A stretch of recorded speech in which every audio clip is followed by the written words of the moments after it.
Hello friends, स्वागत है आप सबका पापा कंस्ट्रक्शन में। दोस्तों, आज के वीडियो में हम लोग बिल्डिंग कंस्ट्रक्शन कॉस्ट को काफी डिटेल्स में जानेंगे। इस वीडियो को देखने के बाद आप अपने घर का बजट बना सकते हैं। साथ ही ये भी डिसाइड कर सकते हैं कि अगर आपका बजट कम है तो कहां पर कटौती किया जा सकता है। तो आइए शुरू करते हैं आज का वीडियो।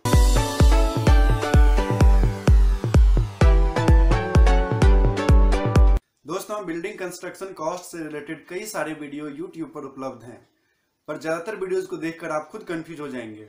इसीलिए हमने इस वीडियो में कोशिश किया है सारी बातों को डिटेल्स में डिस्कस किया जाए, जिससे आपका सारा कंफ्यूजन क्लियर हो जाए और एग्जैक्टली आपको पता चल सके कि बिल्डिंग कंस्ट्रक्शन में कितना खर्च होगा। बिल्डिंग कंस्ट्रक्शन कॉस्ट यानी कि घर बनाने में कितना खर्च होगा, ये डिपेंड करता है आपके बजट पे। आपके बजट से ही डिसाइड होगा कि आप जो घर बना रहे हैं वो इकोनॉमिकल यानी कि कॉस्ट सेविंग या फिर लग्जरी यानी कि प्रीमियम क्लास का होगा। मान लीजिए दो लोग हैं, एक है ए और दूसरे बी। दोनों के पास 1000 स्क्वायर फीट साइज का प्लॉट है और दोनों उसमें घर बनाना चाहते हैं। ए चाहते हैं कि कम से कम खर्च में घर बन जाए, जबकि बी चाहते हैं कि चाहे कितना भी खर्च हो जाए घर ऐसा बने कि लोग देखते रह जाए। तो जाहिर सी बात है, सेम साइज के दोनों प्लॉट पर अलग अलग कंस्ट्रक्शन कॉस्ट आएंगे। ए के लिए काफी कम होगा जबकि बी के लिए काफी ज्यादा होगा। अब बात करें अगर कंस्ट्रक्शन कॉस्ट की, तो अगर आप क्वालिटी से कंप्रोमाइज नहीं करेंगे तो कम से कम 1200 रुपए पर स्क्वायर फीट का कॉस्ट आएगा, जबकि ज्यादा से ज्यादा 3000 रुपए पर स्क्वायर फीट या इससे भी ज्यादा हो सकता है। मैं कम से कम 1200 रुपए पर स्क्वायर फीट बता रहा हूं, यानी कि एक स्क्वायर फीट में 1200 रुपए खर्च होंगे। अगर आप इससे कम खर्च में घर बना रहे हैं तो कहीं ना कहीं आप क्वालिटी से कंप्रोमाइज कर रहे हैं, यानी कि घर की गुणवत्ता के साथ आप समझौता कर रहे हैं। 1200 रुपए पर स्क्वायर फीट को ऐसे समझिए, building construction cost covered area के बेसिस पे निकाला जाता है।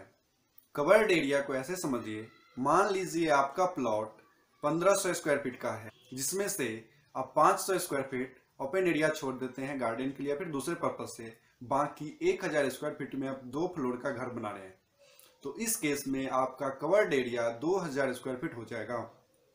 इसी के साथ मान लीजिए आप ऊपर 2 और रूम बना रहे हैं जिसका एरिया 400 स्क्वायर फीट है। आपके लिए पूरे घर का कवर्ड एरिया हो जाएगा 2400 स्क्वायर फीट। एक स्क्वायर फीट का खर्च हमने बताया है कम से कम 1200।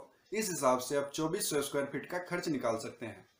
उसी तरीके से आपका कवर्ड एरिया जो भी हो, 1000 हो, 2000 हो, 5000 हो, 10000 हो, पर स्क्वायर फीट जो रेट है उसमें कवर्ड एरिया को मल्टीप्लाई करेंगे तो आपका टोटल खर्च आ जाएगा।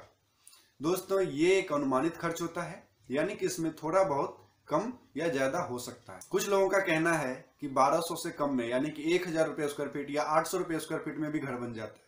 मैं आपकी बात से सहमत हूं कि 800 रुपये पर स्क्वायर फीट में या 1000 रुपये पर स्क्वायर फीट में भी घर बन जाएगा, लेकिन उस घर में आप कहीं ना कहीं क्वालिटी से कंप्रोमाइज किए होंगे। अब क्वालिटी से कंप्रोमाइज कैसे करते हैं इसको समझिए। मार्केट में कई तरह की ईंट उपलब्ध हैं, फर्स्ट क्लास के भी, सेकंड क्लास के भी।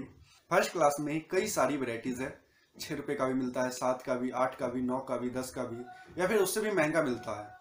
सेकंड क्लास के ईंट 4 रुपए, 5 रुपए, 6 रुपए या ऐसे सस्ता भी मिल सकता है आपको। तो अगर मैं फर्स्ट क्लास का 8 रुपए वाला ईंट यूज करूं तो 1000 स्क्वायर फीट के एक फ्लोर के बिल्डिंग में लगभग 20,000 ईंटों की जरूरत पड़ती है। तो मान लीजिए आप 8 रुपए वाला ईंट लगाते हैं तो आपका ईंट में ही 1,60,000 रुपए खर्च हो जाएंगे, जबकि 8 रुपए के बदले अगर आप 4 रुपए वाला ईंट लगाते हैं तो आपको मात्र 80,000 रुपए खर्च होंगे। इस तरह से 1000 स्क्वायर फीट के घर में आप 80,000 रुपए सिर्फ ईंट में सेव कर लेते हैं।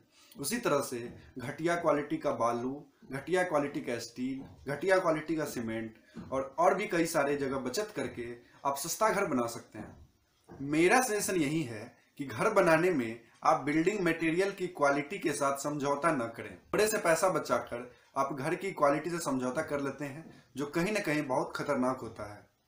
हाँ, अगर आपका बजट कम है तो आप इंटीरियर या फिनिशिंग में कटौती कर सकते हैं, लेकिन अगर आप स्ट्रक्चर में क्वालिटी से समझौता करते हैं तो ये आपके लिए बहुत खतरनाक होगा। बिल्डिंग के स्ट्रक्चर को बदलना काफी मुश्किल है, जबकि इंटीरियर और फिनिशिंग का काम कभी भी बदला जा सकता है। एक और बात, अगर आप दिल्ली एनसीआर में घर या बिल्डिंग बनाने की प्लानिंग कर रहे हैं और आपको तलाश है एक प्रोफेशनल कॉन्ट्रैक्टर या बिल्डर की, तो आप पापा कंस्ट्रक्शन से कांटेक्ट कर सकते हैं। कांटेक्ट डिटेल्स आपको डिस्क्रिप्शन में मिल जाएगा, साथ ही स्क्रीन पर भी आपको डिटेल्स दिख जाएंगे।